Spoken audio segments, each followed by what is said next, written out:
주간의 일상을 마무리하는 금요일 새벽입니다.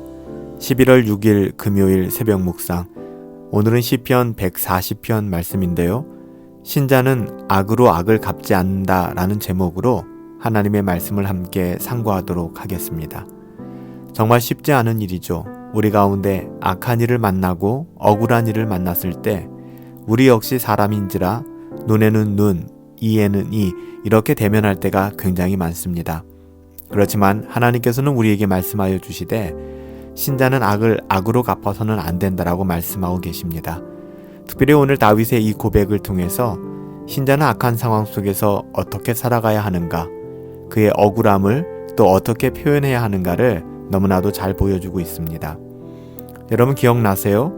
어저께 시편 139편을 통해서 하나님의 임재를 깊이 경험하고 그것을 노래한 다윗의 모습을 살펴보았죠. 그리고 오늘 시편 140편에서 이제는 자기의 영혼이 원수들에게서 쫓기는 그 상황 속에서 다윗의 고백 또 다윗의 모습을 우리는 보게 됩니다.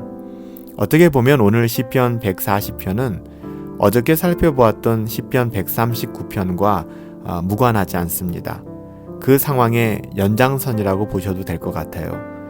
다윗이 절박하게 쫓김을 당하는 그 상황 속에서도 다윗은 하나님께서 나를 알고 계시며 하나님께서는 나와 함께 하신다라는, 그래서 하나님께서는 나의 모든 처지와 나의 모든 상황까지도 다 알고 또 나를 돌보고 계신다라는 사실을 다윗은 알고 있었습니다. 그래서 하나님이 주신 은혜와 평강을 고스란히 누릴 수 있었던 것이죠. 다윗은 이 상황 속에서도 하나님을 뭐라고 부르고 있습니까? 주는 나의 하나님이요 라고 고백할 수 있는 이유가 바로 여기에 있는 것입니다. 오늘 6절 말씀에 보면 내가 여호와께 말하기를 주는 나의 하나님이시니 여호와여 나의 간구하는 소리에 귀를 기울이소서 하였나이다. 지금 다윗은 오늘 1절 말씀에 보면 여호와여 악인에게서 나를 건지시며 포악한 자에게서 나를 보존하소서.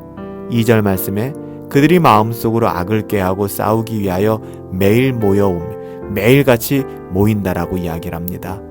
그들은 뱀같이 그 혀를 날카롭게 하고 그 입술 아래서는 독사의 독이 있다라고 얘기합니다.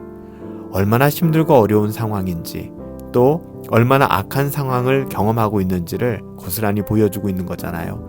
이런 상황 속에서 다윗은 하나님을 뭐라고 고백합니까? 주는 나의 하나님이요 라고 고백하는 것이죠. 하나님은 전쟁의 날에 다윗의 머리가 상하지 아니하도록 생명싸개로 보호하여 주십니다. 7절 말씀에 보면 내 구원의 능력이신 주 여호와여 전쟁의 날에 주께서 내 머리를 가리워 주셨다라고 이야기합니다. 다윗을 보호하여 주셨음을 그렇게 고백하고 있는 것이죠. 다윗은 자기를 저주하고 악담하는 자들의 모든 저주가 다윗에게 임하는 것이 아니라 오히려 그들에게 돌아가기를 기도하고 있습니다.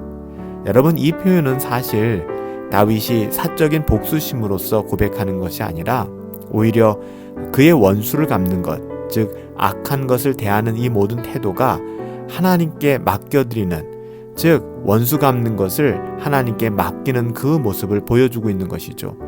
그래서 다윗이 다윗의 손으로 그 악을 악으로 갚는 것이 아니라 사적인 복수심을 표현하는 것이 아니라 오히려 그의 원수 갚는 것을 하나님께 맡겨드리며 그는 잠잠히 하나님의 뜻을 구하며 기도하는 것입니다.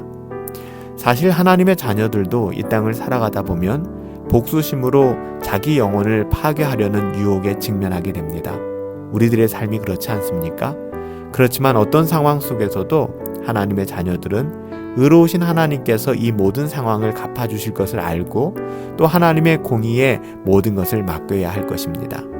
이것이 하나님의 자녀들에게 하나님께서 말씀하시는 것이며 오늘 시편 140편을 통해서 하나님께서 다윗을 통해 우리에게 교훈하시는 것입니다. 이것이 성도의 자세, 하나님의 자녀들의 삶의 태도여야만 합니다. 다윗은 마지막으로 내가 알거니와 라는 말로 자신의 확신을 피력합니다.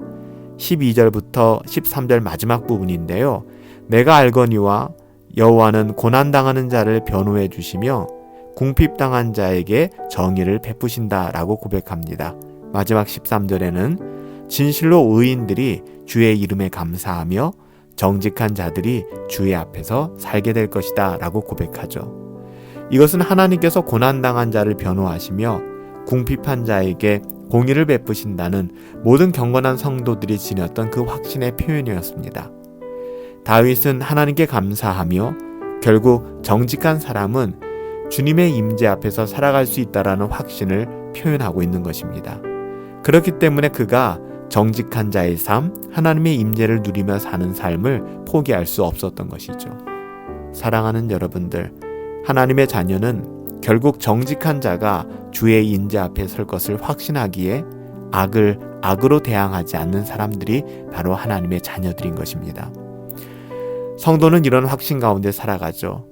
어떻게 악을 악으로 갚지 않을 수 있을까? 성도는 결국 정직한 자가 주의 임재 앞에 설 것을 확신하기 때문에 악을 악으로 대적하지 아니하고 이 모든 것을 사적인 복수심이 아닌 하나님께 맡기며 기도할 수 있는 그런 사람일 것입니다.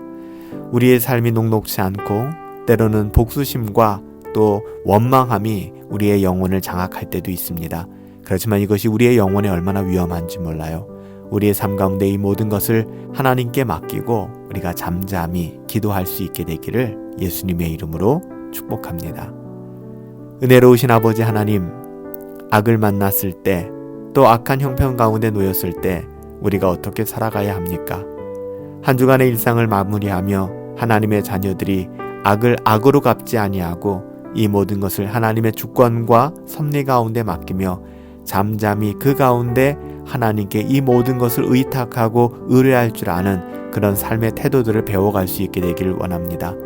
비록 우리의 본성이 눈에는 눈이요 이에는 이처럼 악한 마음이 우리 마음속에 자리 잡을 때도 있지만 하나님, 오직 은혜만이 우리 삶 가운데 왕노릇하게 하여 주시옵시고 오직 하나님의 뜻대로 살아갈 수 있는 우리 복된 성도들 되어줄 수 있도록 은혜 내려 주시옵소서. 한 주간도 은혜 가운데 지켜주셨사오니 오늘 하루도 온전히 악을 악으로 갚는 것이 아니라 은혜가 우리 안에서 왕노릇하게 하시고 하나님의 은혜 안에 잠잠히 하나님의 하나님 되신 바라보며 살아갈 수 있는 복된 하루 되어질 수 있도록 아버지 하나님께서 우리의 삶을 지켜주시옵소서. 하나님이 함께 하시고 하나님 붙들어 주실 것을 믿습니다. 존귀하신 예수님의 이름으로 기도하옵나이다. 아멘. 오늘 하루 우리들 가운데 어떤 일들이 일어날지 우리 잘 알지 못하지만 하나님 신뢰하시고 그 어떤 상황과 환경 속에서도 악을 절대 악으로 갚지 마시고 하나님을 의뢰하시고 하나님께 맡겨드릴 수 있는 저와 여러분들 되시기를 예수님의 이름으로 축복합니다. 승리합시다.